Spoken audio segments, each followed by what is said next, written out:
Chapter 40. Rome begins to weaken. The British Rebellion. When Julius Caesar and Caesar Augustus were in charge of the Roman Empire, Rome was strong and prosperous. But bad emperors like Nero started to weaken Rome.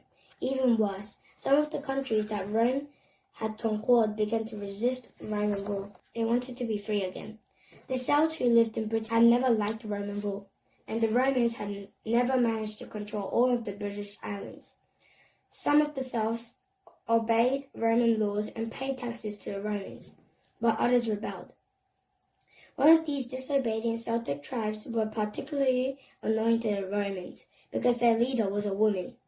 In ancient times, women weren't considered to be brave or strong. Men thought that it was very embarrassing to be beaten by a woman. But the leader of the Celtic tribe was no ordinary woman.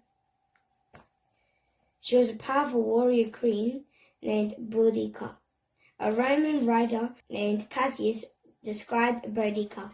She was very tall, taller than a man, and her voice was strong and powerful, loud enough to echo from mountain to mountain.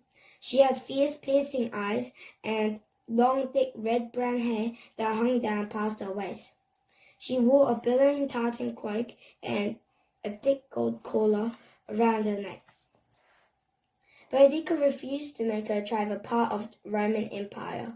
Instead, she led the Celts in raids on the Roman settlements. In Rome, the Romans seemed powerless to stop them. They even raided the biggest Roman settlement in Britain, Londinium.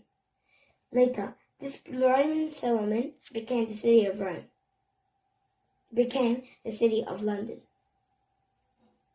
Soon, the Romans in Britain were terrified of Boudica and her warriors. The Roman citizens who lived in settlements started telling each other that they had seen strange things, signs that Rome was doomed to be defeated by the Celts.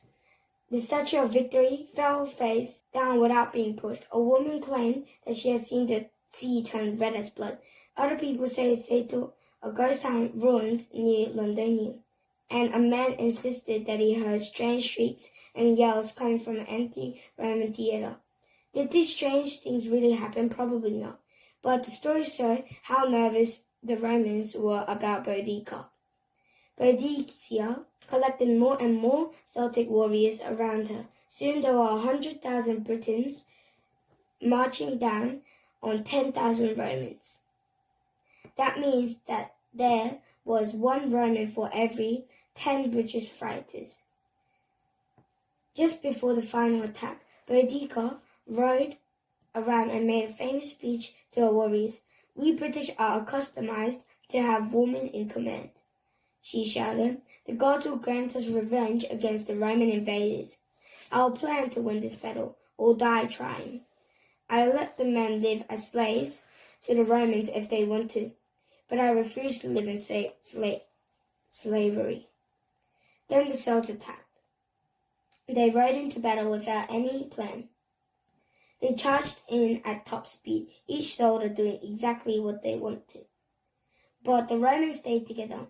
They did what their general said. Even though they were outnumbered, they won. The victory in Britain was only temporary though. Soon, Romans were forced to leave Britain altogether. Today, in Britain, you can see the ruins of the Roman walls and roads. Those ruins are all that is left of the Roman settlements in Britain.